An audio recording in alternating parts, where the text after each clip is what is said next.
सरकारी कर्मचारी पर हाथ डालने की गलती, इतनी बड़ी गलती कि उसके दस्तावेज फाड़ दिए गए, रजिस्टर फाड़ दिए गए, इतनी बड़ी गलती कैसे हो सकती है?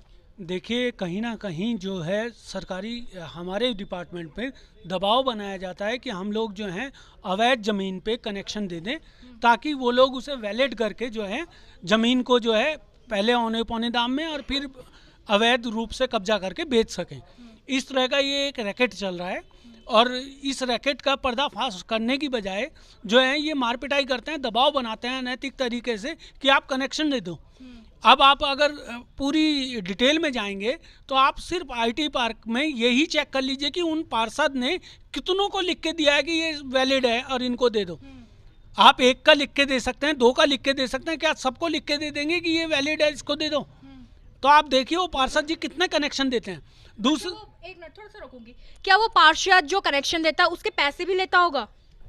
देखिए, पैसे नहीं लेते, वो एक अवैध जमीन का धंधा चल रहा है। ये जिस जमीन के कागज नहीं होते उस जमीन में कनेक्शन, बिजली कनेक्शन देने के बाद, पानी कनेक्शन देने के बाद वो वैलिड बना दिया जाता है, उस पर कब्जा दिखा दिया जाता है।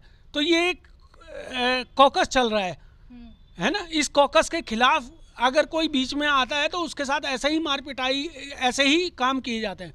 यही कुछ मोहन पाठक जी के साथ किया गया। उन्हें कहा गया कि कनेक्शन दो, जब मैं कह रहा हूँ उन्होंने कहा भाई मेरी नौकरी है, मैं नहीं दे सकता हूँ बिना कागजों के। तो उनके साथ इतनी बुरी तरह मार पिटाई करी गई कि 3 दिन वो कैलाश में एडमिट रहे। दूसरी बात, पुलिस प्रशासन ये कहता है कि 7 साल से कम उम्र की वो सज़ा, 7 साल से कम उम्र की सज़ा हो रही है, इसलिए जो है हम जो है गिरफ्तार नहीं कर सकते। कोई उनसे पूछे कि जानलेवा हमला हुआ है ना, आपने कौन सी धारा लगाई? राजकीय कोष में, राजकीय कार्य में बाधा पहुंचाई गई, कागज फाड़े गए, राजकीय दस्तावेज फाड़े गए, कौन सी धारा लगाई जो गिरफ्तार करने से मना करती है? और गिरफ्तार करिए ना, चाहे 1 घंटे के लिए करिए, जमानत पे छोड़ दीजिए, पर गिरफ्तार तो करिए। अभी तक कुछ नहीं किया उन्होंने। हाँ, हमारे ऊपर दबाव जरूर बना रहे, आइए बात कर लीजिए, आइए आप बात कर लीजिए, बीच में समाधान कर लेते हैं, है ना। संबंधित विधायक भी जो है लिख रहे हैं कि ये जो है 25 साल से वहीं पे टिके हुए। आज पता लगा उन्हें जब मारपिटाई हो गई, 25 साल से टिके हुए हैं। 25 साल से अगला बंदा पैसे मांग रहा है, आज पता लगा जब मारपिटाई कर दी उसने।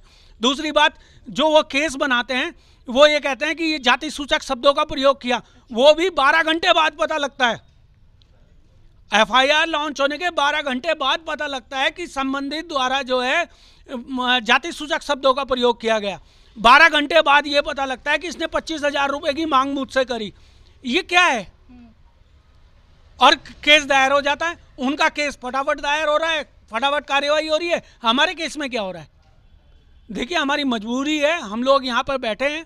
आज जो है सारे प्रदेश में ज्ञापन दिया जा रहा है, और चीला में भी जो हमारी परियोजना है गंगा वैली, यमुना वैली, वहाँ पे भी धरने दिए जा रहे हैं।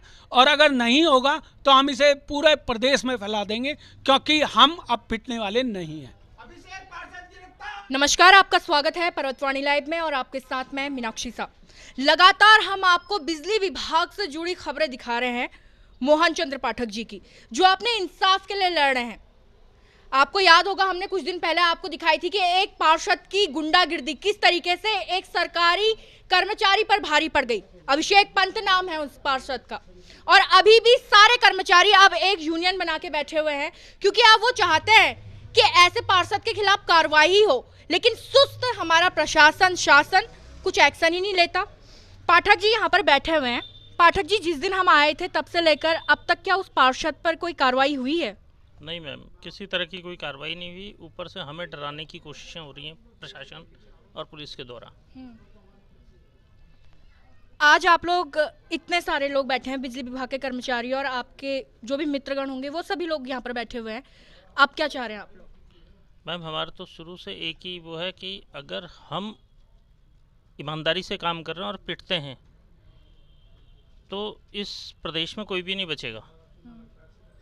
जिस दिन ये काम हुआ उस दिन मेरे द्वारा खुद एई विजिलेंस और ई विजिलेंस को शिकायत की गई है, और मेरे पास उसका एविडेंस तक है। जबकि मैंने ये बात आज तक किसी को नहीं बताई थी, ना मीडिया में, ना अपने साथियों को। दूसरी चीज़ है कि उस पार्षद के द्वारा जिस तरह से मेरे साथ मारपीट की गई, मैं 3 दिन आईसीयू में रहा और किसी तरह से उन्होंने मेरे को वार्ड में भेजना चाहा। मैंने कहा मुझे घर भेज दीजिए, वार्ड में ना रह के मैं घर पे ज़्यादा बेहतर महसूस करूँगा। आज दिन तक उसके खिलाफ कोई कार्रवाई नहीं की गई है। अच्छा, कितने दिन हो गए हैं? आपको कुछ याद हो तो मुझे दिन बताइए। मैम 25 तारीख को मेरे साथ ये मारपीट की घटना हुई, शनिवार का दिन था और आज सोमवार है, 3 तारीख है। इस बीच किसी तरह का उसके ऊपर तो कोई दबाव नहीं है, जबकि हमारे साथी अपना काम भी कर रहे हैं आज तक। और आज हम लोग पूरी तरह से यहाँ धरने में बैठे हैं। मेरे यूनियन के मेरे साथी बैठे हैं। हमारी यूनियन से अलग वो लोग जो बेचारे साइडों पे काम करते हैं, मेरे साथी किन परिस्थितियों में वो काम करते हैं। कई बार अभी वो होली के दिन उनमें से कुछ साथियों के साथ मारपीट की गई है। अच्छा। उनका मोटरसाइकिल तोड़ा गया है। वो बेचारे तब भी, उनके लिए कोई बोलने वाला भी नहीं है। और अभी की मैं आपको बात बताऊं, इससे पूर्व उसी आईटी पार्क में 2 बार हमारे जो एसडीओ हैं उनके साथ मारपीट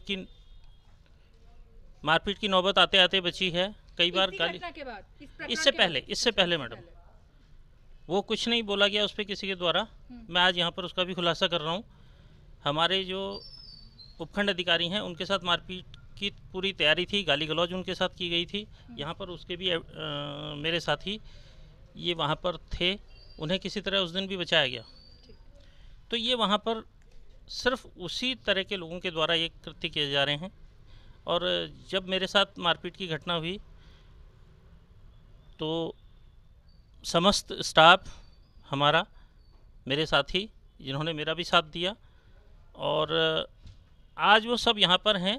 और आगे के लिए हम लोगों ने सोचा है कि हम लगातार इसको धरना प्रदर्शन करेंगे और जब तक उसको गिरफ्तार नहीं किया जाएगा, चाहे अंत में किसी भी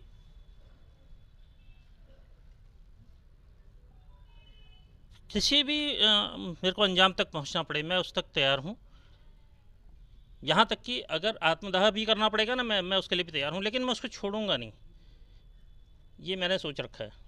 देखिए, कहते हैं ना, जब किसी शरीफ इंसान के गिरेबान में हाथ डाला जाता है तो वो किसी घायल शेर से भी ज़्यादा खतरनाक होता है।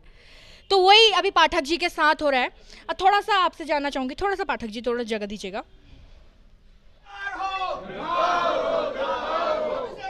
तो आप सुन रहे हैं कि अभिषेक जो पंत है उसके खिलाफ अब मोर्चा खुल चुका है। और जैसे कि इन्होंने कुछ यहाँ पर टेक्निकल बातें भी हमारे सामने रखी हैं कि किस तरीके से अवैध बस्तियों में इन लोगों को बसाया जाता है, जो बाहरी हम अतिक्रमण कह सकते हैं, वो करवाया जाता है खुद इन पार्षदों के द्वारा। अब थोड़े और लोगों से भी जानेंगे, आपको क्या लग रहा है जो पार्षद ने इस तरीके की हरकत की है उसके पीछे कोई गवर्नमेंट सपोर्ट भी रहा है? इन्होंने एक अपना गैंग तैयार किया हुआ। इससे भी पहले आपने देखा होगा, राजपुर रोड की बात है कि किसी प्रॉपर्टी पे 5-7 पार्षद सभासदों ने अटैक किया था और किस तरह से उन्होंने वहाँ गुंडागर्दी सारे आम करी। ये किसी से भी आज कोई भी लोग इससे अनभिज्ञ नहीं है। मैं आपको बताऊं, जिस तरफ से पार्षदों ने गैंग बनाया हुआ, ये कॉमर्शियल पॉलिटिक्स और कुछ पॉलिटिकल लोग आपस में इन्होंने मिले। आपने अभी देखा होगा, अभी हमने अखबार में पढ़ा था, जिस दिन इन्होंने आईटी पार्क पे सभी सभासद जितने पार्षद इकट्ठे हुए थे, उसके 1-2 दिन के बाद ही पता चला कि ये सिद्धार्थ अग्रवाल के खिलाफ केस खुला, उसने किसी नाले पे बिल्डिंग बना दी है।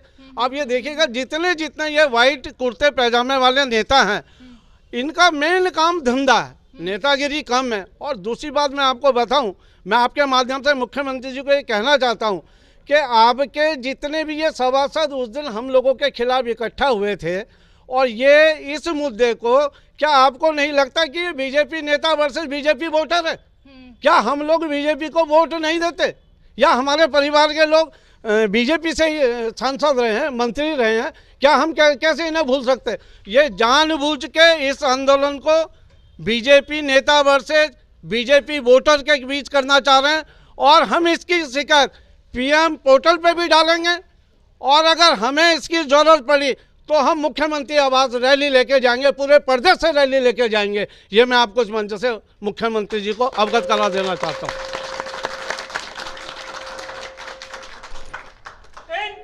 तो आप देख रहे हैं ऊर्जा प्रदेश में ऊर्जा विभाग के कर्मचारियों के साथ किस तरीके का बर्ताव किया जा रहा है, किस तरीके से कर्मचारियों के साथ मार पिटाई की जा रही है और अब तक पार्षद के खिलाफ कोई कार्रवाई नहीं हो रही। आप सोच सकते हैं कि हमारे प्रदेश में हो क्या रहा है। एक तरफ अंचल ग्रीन वैली में भी पार्षदों के खिलाफ कोई एक्शन नहीं लिया गया और यहाँ भी पार्षद के खिलाफ कोई एक्शन नहीं लिया गया। आखिर क्यों?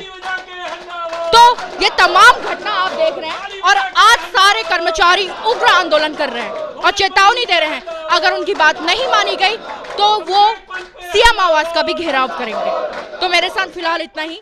आप बने रहेगा पर्वतवाणी लाइव के।